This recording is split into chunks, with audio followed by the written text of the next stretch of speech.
Imagina que você decide reformar completamente sua casa. Troca o telhado, amplia os quartos, faz uma garagem nova, coloca energia solar, constrói área gourmet. A casa fica maravilhosa, os vizinhos ficam impressionados, a família adora. Todo mundo elogia sua coragem. Existe só um pequeno detalhe. Você não tem dinheiro para pagar por tudo isso. Então faz empréstimo, pega financiamento, parcela, renegocia, empurra algumas contas para frente. E quando termina a obra, entrega a chave para o seu filho e diz: boa sorte pagando isso tudo. Parece absurdo? Pois existe quem diga que um dos presidentes mais populares da história do Brasil fez algo parecido com o país inteiro. Outros dizem exatamente o contrário. Dizem que sem ele, o Brasil teria continuado atrasado por décadas. Então, afinal, o Juscelino Kubitschek construiu o Brasil moderno ou deixou uma dívida para o futuro? Eu sou Augusto Silva, professor de História, e este é o Viagens na História.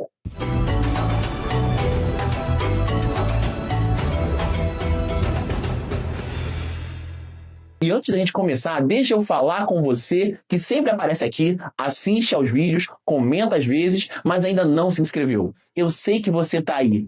Pode parar de fingir que não é com você. Faz um favorzinho histórico para nós. Clica no botão de se inscrever, porque ajuda muito o canal. E o melhor, diferente do empréstimo do governo JK, essa decisão não gera juros. E já comenta aqui a palavra futuro, porque no final do vídeo você vai ter que decidir se o JK entregou um presente ou uma conta para as próximas gerações. Para entender o governo Juscelino Kubitschek, precisamos voltar alguns anos. Em agosto de 1954, o Brasil acordou com uma notícia que mudaria a história do país. O Getúlio Vargas havia se suicidado no Palácio do Catete. A crise política vinha crescendo havia meses. O atentado da Rua Toneleiros, as acusações contra o Gregório Fortunato, a pressão da UDN, as críticas constantes de Carlos Lacerda, os conflitos dentro das Forças Armadas, tudo parecia apontar para o fim do governo. Mas o suicídio mudou completamente o cenário. Milhares de pessoas foram para as ruas, os jornais foram atacados, políticos da oposição passaram a ser vistos por parte da população como responsáveis indiretos pela tragédia. A famosa Carta Testamento transformou Vargas em uma espécie de mártir político. Como observa o Boris Fausto em A História do Brasil, a morte do Vargas produziu uma enorme reviravolta emocional e política. A oposição venceu a batalha contra o governo, mas perdeu a batalha pela opinião pública. Enquanto o país ainda processava esse trauma, outro problema permanecia. O Brasil queria se modernizar. Na década de 50, o país ainda era predominantemente rural. Milhões de brasileiros viviam no campo. A infraestrutura era limitada. As estradas eram poucas. A produção industrial crescia, mas ainda estava longe do que existia nas grandes potências. O economista Celso Furtado descreve aquele Brasil como uma economia em transição. O país já não era apenas agrário, mas ainda não era industrial. Era um país no meio do caminho. E isso gerava uma pergunta enorme: como acelerar o processo? Como transformar o Brasil em uma potência econômica? E essa pergunta dominaria as eleições de 55. Quando o Juscelino Kubitschek lança sua candidatura, muita gente não o levou a sério. Ele era médico, tinha sido prefeito de Belo Horizonte, tinha sido governador de Minas Gerais. Era conhecido pelo carisma, pela capacidade de negociação. Mas governar o Brasil era outra história.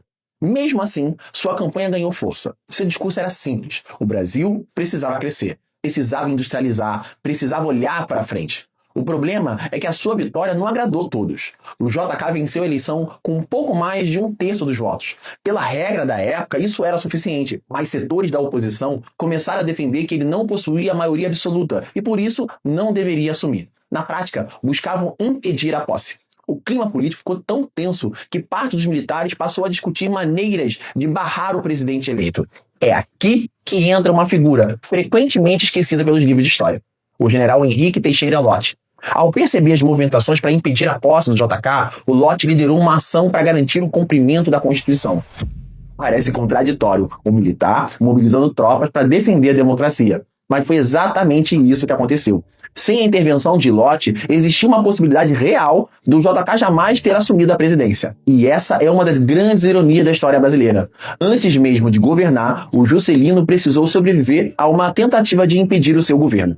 Quando finalmente tomou posse em janeiro de 1956, ele sabia que precisava entregar resultado rapidamente. Muito rapidamente. Porque um governo que começa cercado por desconfiança precisa construir legitimidade. E o JK decidiu construir essa legitimidade não apenas no discurso, mas com obra, com cimento, com aço, com estrada, com fábrica, com uma imagem de futuro. Existe uma frase capaz de resumir o governo JK, é essa: 50 anos em 5. Era uma frase brilhante, curta, impactante, fácil de lembrar, mas também extremamente ambiciosa, porque ela criava uma expectativa gigantesca. O JK não apenas prometia administrar, não prometia apenas melhorar, ele prometia acelerar a história.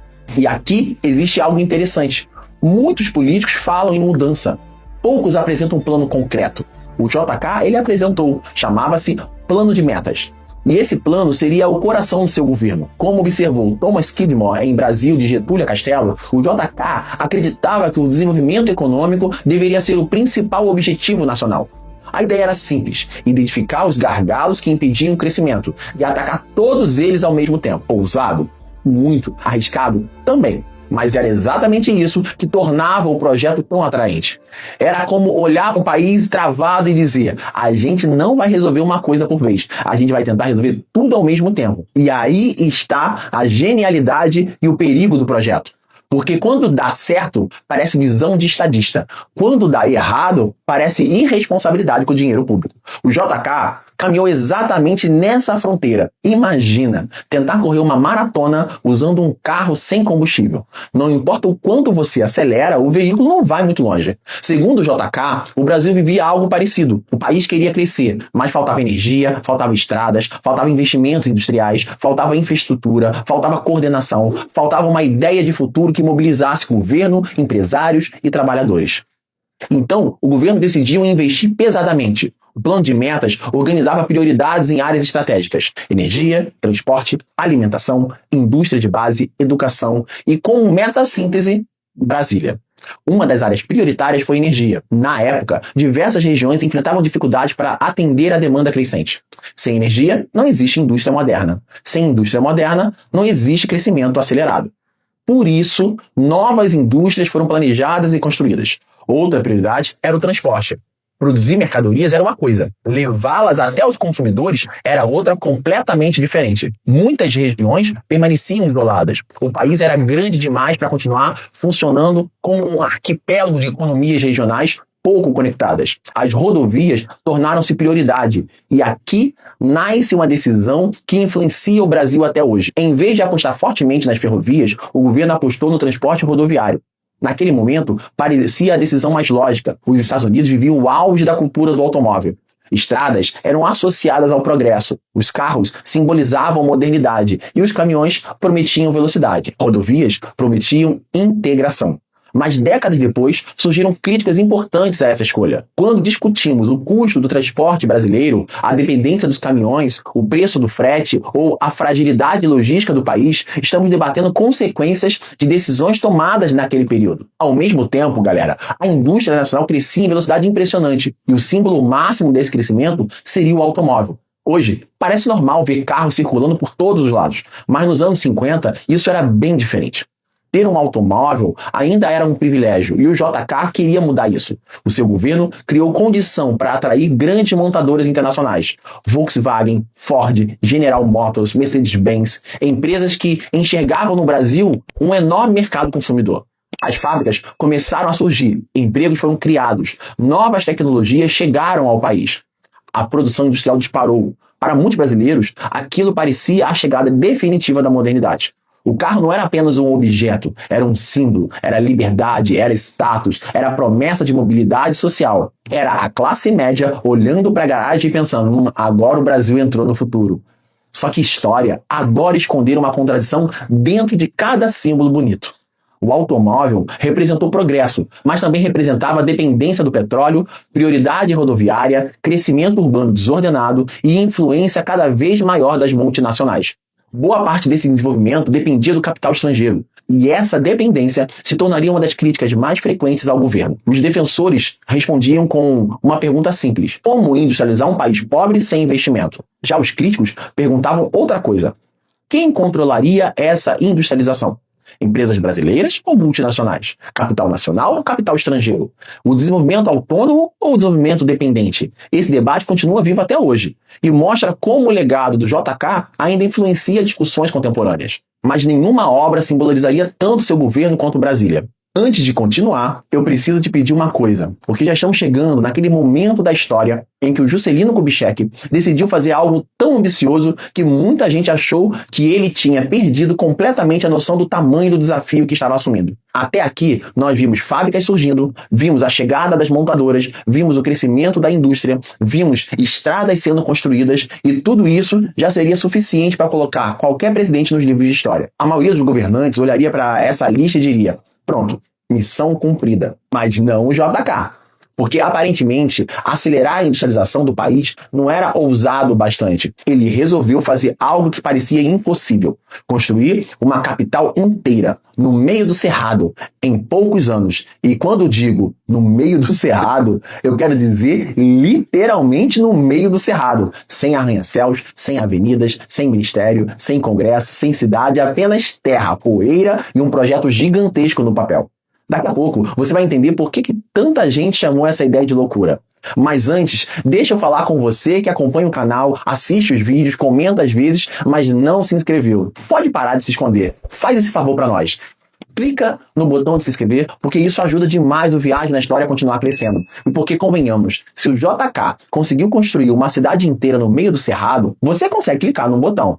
Eu acredito no seu potencial. Se você já é inscrito, muito obrigado. Você ajuda esse canal a continuar transformando história em uma viagem que faz sentido para os dias de hoje. Agora, vamos conhecer a obra que se tornou o maior símbolo do governo Juscelino Kubitschek. Uma cidade que mudou o mapa do Brasil. Uma cidade que virou símbolo de modernidade. E uma cidade que continua dividindo opiniões mais de meio século depois. Brasília. Imagina olhar o mapa do Brasil nos anos de 1950. Agora apaga Brasília, porque ela simplesmente não existia. A capital do país era o Rio de Janeiro. E praticamente toda a vida econômica e política brasileira estava concentrada no litoral. Isso não era por acaso. Desde o período colonial, o Brasil havia sido construído voltado para fora. Primeiro, para exportar açúcar, depois ouro, depois café. Os portos tinham importância enorme. As grandes decisões políticas estavam ligadas ao litoral. A economia brasileira olhava muito mais para o Atlântico do que para o próprio interior. Mas o JK acreditava que isso era um problema.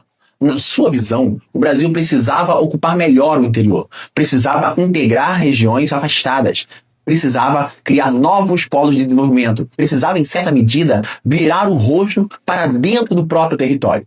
A ideia de levar a capital para o centro-oeste não era nova. Ela aparecia desde a Constituição de 1891, ou seja, Brasília não nasceu do nada da cabeça do JK. O que nasceu ali foi a decisão política de parar de adiar. O problema era colocar essa ideia em prática. E colocar em prática era justamente a especialidade de Juscelino. Quando anunciou a construção de Brasília, muita gente achou que era delírio. Alguns jornais trataram o projeto como uma fantasia cara. Outros diziam que o dinheiro deveria ser investido em problemas mais urgentes. Afinal, por que gastar tanto construindo uma cidade inteira enquanto tantas regiões ainda enfrentavam dificuldades básicas? Era uma crítica legítima e precisava ser levada a sério. Porque modernização também pode produzir cegueira. Às vezes o governo olha tanto para o momento que quer deixar para a posteridade que esquece as urgências do presente. Mas o JK insistiu, porque Brasília não era apenas uma cidade, era um símbolo, era uma demonstração de que o Brasil acreditava no seu próprio futuro. Era uma espécie de propaganda feita em concreto armado. Como se o país dissesse: olha do que nós somos capazes. E aqui existe um detalhe importante. Muitas vezes lembramos do JK, lembramos do Oscar Niemeyer, lembramos do Lúcio Costa, lembramos dos prédios futuristas, lembramos das curvas, das colunas, da esplanada dos ministérios. Mas esquecemos dos milhares de trabalhadores que tornaram tudo aquilo possível. Os candangos, os homens e mulheres que vieram de diferentes regiões do país, muitos deles nordestinos, muitos fugindo da pobreza, muitos buscando oportunidades, muitos carregando nas costas o sonho de uma vida melhor. Eles trabalharam em jornadas exaustivas, vivendo frequentemente em condições precárias, enfrentando calor, poeira, acidentes, distância da família e uma rotina pesada demais para caber no cartão postal da cidade moderna. Enquanto os arquitetos desenhavam a cidade, eram os candangos que construíam, prédio por prédio, rua por rua. O Brasil moderno, que aparecia nas fotografias, tinha mãos calejadas segurando as estruturas por baixo. Essa é uma parte essencial da história, porque todo grande projeto nacional costuma ter duas imagens: a imagem oficial e a imagem de quem trabalhou para torná-la possível. Brasília tinha as duas. De um lado, a estética futurista; do outro, os acampamentos, a pressa, a dureza e a desigualdade. Em apenas 4 anos, algo impressionante aconteceu. Uma cidade surgiu praticamente do nada. Quando Brasília foi inaugurada em 1960, o mundo inteiro prestou atenção. Era uma das cidades planejadas mais ousadas do século XX. O historiador José Murilo de Carvalho observa que Brasília representava uma aposta nacional da modernidade. Era como se o país estivesse dizendo: estamos prontos para entrar no futuro. Mas, novamente, surgiu a pergunta que acompanha todo esse vídeo. Quanto custou essa aposta? Porque Brasília impressionava, mas também consumia recursos gigantescos. E os gastos públicos continuavam aumentando. Se você conversasse com muitos brasileiros de 1960, provavelmente ouviria uma frase parecida: o país finalmente está dando certo. E não era difícil entender o motivo. A economia crescia, as fábricas aumentavam a produção, muitos empregos surgiam, as cidades se expandiam, a construção civil estava aquecida, o consumo crescia, uma sensação de que o futuro finalmente tinha chegado. Por isso, muita gente lembra dos anos JK com nostalgia. E isso tem importância, porque desenvolvimento econômico também envolve expectativas. Quando empresários acreditam no futuro, investem. Quando consumidores acreditam no futuro, compram. Quando trabalhadores acreditam no futuro, planejam. Quando um país inteiro acredita que vai dar certo, essa crença pode virar força política. Nesse aspecto, o JK foi extremamente bem sucedido. Ele conseguiu convencer milhões de brasileiros de que o país estava avançando. E não era apenas um discurso. Havia obras, havia fábricas, havia estradas, havia Brasília, havia símbolos concretos de mudança. Mas existe uma diferença importante entre crescimento e sustentabilidade. Crescer é acelerar. Sustentar é conseguir continuar acelerando sem o motor explodir. E é aqui que começamos a entrar no lado mais controverso dessa história. Porque a mesma política que produzia crescimento também produzia desequilíbrios. E a mesma máquina que entregava obras começava a gerar uma pergunta incômoda. Quem estava pagando por tudo isso? Vamos voltar para a analogia da reforma da casa. Imagina que a obra ficou linda, a sala está maior, a cozinha ficou moderna, a garagem está pronta. A área gourmet, olha, está brilhando. Todo mundo tira foto, todo mundo elogia, mas o financiamento continua chegando todos os meses. É mais ou menos aqui que surgem as críticas do governo JK. Porque acelerar o crescimento custou caro, muito caro. O governo aumentou gastos públicos, contraiu empréstimos, recorreu a financiamentos externos, apostou fortemente em capital estrangeiro e, em vários momentos, ampliou a emissão de papel moeda. Tudo isso ajudava a manter o ritmo de desenvolvimento, mas também gerava efeitos colaterais. O principal deles, a inflação. Os preços começaram a subir. E esse aumento passou a preocupar economistas, trabalhadores e setores da oposição. Inflação não é apenas um número em gráfico. Inflação é quando o salário chega no começo do mês com cara de forte e termina o mês pedindo socorro. É quando o trabalhador percebe que comprava mais antes com o mesmo dinheiro. É quando o crescimento aparece na propaganda, mas a dificuldade aparece na feira. O Celso Furtado observava que o crescimento acelerado estava produzindo desequilíbrios importantes. A Maria da Conceição Tavares, anos depois, analisaria esse período como um momento fundamental da industrialização brasileira, mas também marcado por fragilidades estruturais. Em outras palavras, galera, o Brasil crescia, mas nem todos os problemas estavam sendo resolvidos. Alguns estavam apenas sendo adiados. E adiar problema nem sempre significa eliminá-los. Às vezes significa apenas passar a conta para o próximo governo, ou para a próxima geração. E aqui entramos numa discussão essencial para entender o Brasil. O desenvolvimento pode ser necessário, o investimento público pode ser decisivo. Obras de infraestruturas podem transformar um país, mas toda escolha econômica precisa responder a uma pergunta dura. Qual é o custo e quem vai pagar? No caso de JK, parte da resposta apareceu nos anos seguintes: inflação alta, pressão sobre as contas públicas, aumento de dependência externa e um ambiente econômico cada vez mais difícil para os governos posteriores. Isso não apaga as conquistas, mas impede que a gente transforme o período em propaganda pura. História não é panfleto. História é contradição com fonte. É aqui que encontramos duas interpretações diferentes sobre o governo JK. A primeira diz: sem JK, o Brasil teria permanecido muitos anos atrasados. Essa visão destaca a industrialização, a expansão da infraestrutura, a criação de empregos, a modernização econômica, a construção de Brasília, a integração territorial. Os defensores dessa interpretação argumentam que o país em desenvolvimento precisava fazer grandes investimentos para romper o atraso, e que isso, inevitavelmente, envolve riscos. Segundo essa leitura, o JK compreendeu algo fundamental. Um país periférico não viraria potência esperando tudo ficar perfeito. Ele precisava apostar, precisava planejar, precisava correr riscos, precisava construir capacidade produtiva, precisava criar infraestrutura, precisava sair da condição de uma economia apenas exportadora de produtos primários. Essa leitura conversa em parte com o pensamento desenvolvimentista brasileiro, a ideia de que o Estado deve atuar como indutor do crescimento, não apenas como espectador. não apenas como guarda de trânsito da economia, mas como ator capaz de organizar prioridades nacionais. A segunda interpretação reconhece os avanços, mas alerta para o seu custo. Destaca o aumento da inflação, o crescimento da dívida, a dependência de capital estrangeiro, a concentração dos investimentos em determinados setores e a prioridade dada a um modelo rodoviário e automobilístico que deixava marcas profundas. Os críticos argumentam que parte do crescimento foi sustentado por mecanismos difíceis de manter a longo prazo. E sabe qual é a parte interessante? As duas interpretações possuem elementos verdadeiros. Esse é um daqueles casos em que a história não oferece a resposta simples.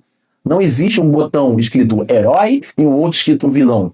Existe um processo complexo, com conquistas reais e com problemas reais. Ao mesmo tempo, o Boris Falso trabalha justamente com essa ambiguidade ao tratar um período como um momento forte de crescimento e modernização, mas também de aumento das tensões econômicas. O Thomas Killimore também destaca que o otimismo desenvolvimentista convivia com a fragilidade política e financeira. O Celso Furtado ajuda a entender, chamando todos os nossos amigos, né, para juntos construirmos esse cenário. O Celso Furtado ajuda a entender que o desenvolvimento não é apenas crescer, é transformar a estrutura. E a transformação estrutural exige mais do que euforia, exige planejamento de longo prazo. Talvez essa seja a melhor forma de olhar o JK. Não como santo, como vilão, mas como um presidente que apostou alto e cuja aposta mudou o país. Para o bem, para o mal. Talvez a melhor forma de avaliar o Juscelino Kubitschek seja olhar ao nosso redor.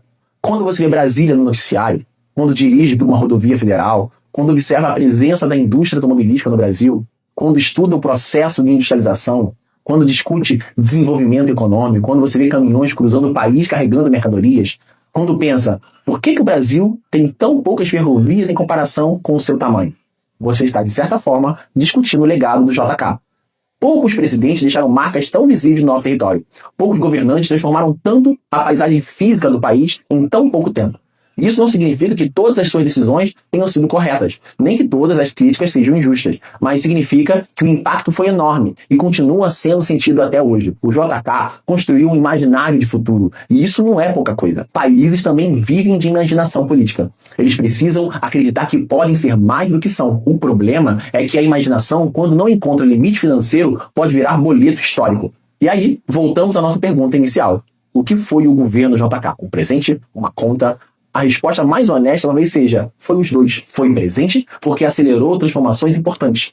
Foi conta porque parte dessa transformação veio acompanhada de desequilíbrio. Foi processo porque industrializou. Foi dívida porque financiou esse processo de forma arriscada. Foi modernidade porque criou símbolos poderosos. Foi contradição porque essa modernidade não chegou igualmente para todos. O trabalhador que construía Brasília não vivia a mesma Brasília que aparecia no discurso oficial. O consumidor urbano que sonhava com um carro não era o mesmo brasileiro rural, ainda distante dos benefícios da modernização. Então, o Juscelino Kubitschek construiu o Brasil moderno? Em muitos aspectos, sim. O país se industrializou, a infraestrutura cresceu, Brasília foi construída, a economia avançou, o Brasil ganhou confiança, ganhou imagem de futuro, ganhou símbolos de modernidade. Mas ele também deixou problemas no futuro? Também sim. E talvez seja justamente essa contradição que torna o governo JK tão fascinante, porque ele nos obriga a pensar sobre uma questão que continua atual. Quando um país está atrasado, ele pode se dar ao luxo de crescer devagar ou precisa correr riscos para acelerar o desenvolvimento? Essa discussão não terminou em 61. Ela continua presente em cada debate sobre obra pública, sobre investimento, sobre dívida, sobre crescimento econômico, sobre industrialização, sobre transporte, sobre o papel do Estado, sobre o preço do futuro. Talvez a verdadeira pergunta não seja se JK estava certo ou errado.